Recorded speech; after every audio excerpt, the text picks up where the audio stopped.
Saya itu kalau ketemu Gus Baha itu satu pasti belajar sesuatu yang baru.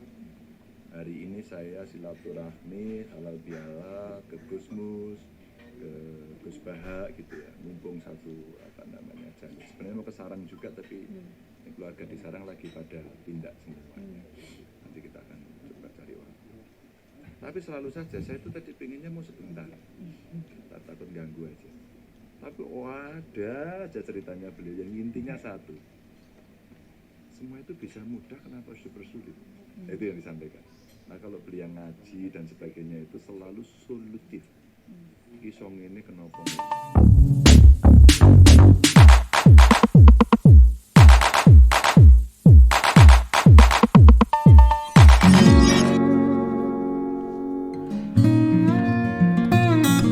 Assalamualaikum warahmatullahi wabarakatuh. Berjumpa kembali di channel Cendekia Muslim. Teman-teman sekalian, itu tadi momen ketika Bapak Ganjar Pranowo sowan ke dalam Gus Baha ya, seorang ulama muda karismatik yang ilmunya sangat luas, menguasai tafsir Al-Quran dan hukum-hukum fikih ya.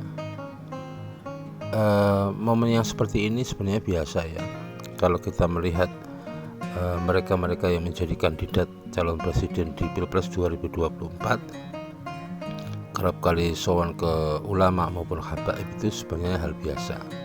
Kalau aku sih husnudzon aja ya, karena aku tidak pernah tahu apa isi hati seseorang ketika menyambangi seorang ulama. Meskipun kalau publik ya pasti ada asumsi negatif ya, hanya sekedar memanfaatkan ketokohan seseorang. Tapi kali ini teman-teman sekalian, fokusnya bukan pada itu. Kita mau melihat ya, ada satu berita yang viral terkait dengan, sekali lagi ya, aktivitas seorang buzzer ya. Cuitan seorang buzzer yang kemudian menimbulkan kritik tajam dari warganet. Buzzer yang aku maksud adalah Denny Siregar.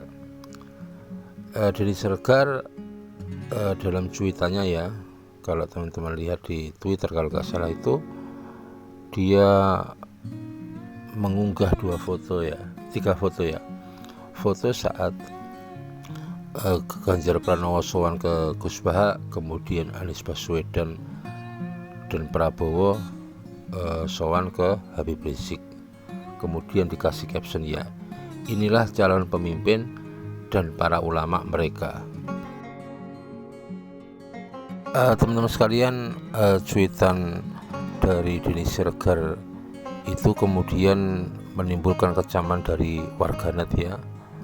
Banyak yang menilai cuitan ini sebagai bentuk adu domba antar anak bangsa, justru memanaskan situasi atau konstelasi Pilpres ke depan ya. Suhu politik yang sudah mulai meningkat justru dipanaskan dengan cuitan-cuitan yang seperti ini, membandingkan ulama satu dengan ulama lain untuk kepentingan mendukung calon presiden yang dia dukung begitu ya, untuk kepentingan dukungan atau kampanye calon presiden yang dia dukung begitu. Intinya begitu. Banyak sekali warganet yang mengecam. Salah satunya dari generasi muda NU ya, sebuah komunitas anak muda NU mengkritik tajam apa yang dilakukan Denny Siregar. Sekali lagi, Denny Siregar ini dianggap sebagai figur yang kerap kali melakukan adu domba antar anak bangsa. Teman-teman sekalian, memang cuitan ini kemudian dihapus oleh Denny Siregar dengan caption, hapus nggak pantas soalnya mau dibanding-bandingkan begitu.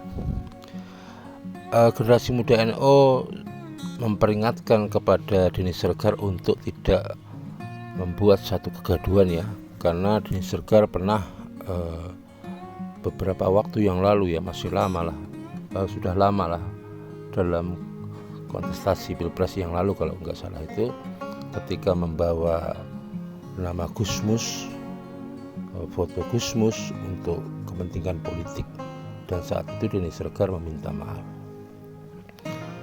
Teman-teman sekalian, memang kalau Denny Sregar dan kawan-kawannya ya, apa mungkin karena merasa berada di naungan rezim, kemudian seringkali dianggap oleh publik sebagai orang yang tidak tersentuh dengan hukum. Kita masih ingat bagaimana cuitan Denny Sregar ketika dalam satu momen itu mengatakan bahwa inilah calon-calon teroris, dengan satu foto beberapa santri putri di sebuah pondok pesantren.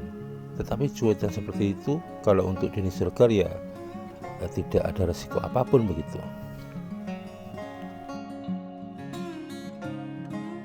Teman-teman sekalian, kalau dari seorang pengamat medsos, Denny Sregar ini disebut mengalami gejala kejiwaan ya, kesehatan mental ya, yang disebut histrionic personality disorder.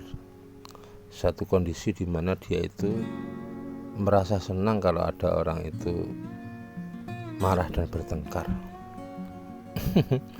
Kemudian sebenarnya orang yang seperti ini mentalnya mental pengecut, tidak stabil. Itu dibuktikan ketika orang yang gemar membuat satu cuitan di media sosial, kemudian dia seringkali juga menghapus cuitannya, dan itu berkali-kali dilakukan oleh Denny Sregar. Itu teman-teman berita ringan yang bisa aku sampaikan. Semoga yang seperti ini tidak dibiarkan oleh aparat penegak hukum ya, karena kita tahu sendiri kalau menjelang pileg maupun pilpres itu eskalasi politik begitu meningkat, suhu politik begitu memanas begitu. Jadi kalau ada buzzer-buzzer seperti ini yang gemar melakukan adu domba, ini sangat berbahaya bagi kenyamanan penyelenggaraan pemilu ke depan. Demikian kurang lebihnya, mohon maaf. Assalamualaikum warahmatullahi wabarakatuh.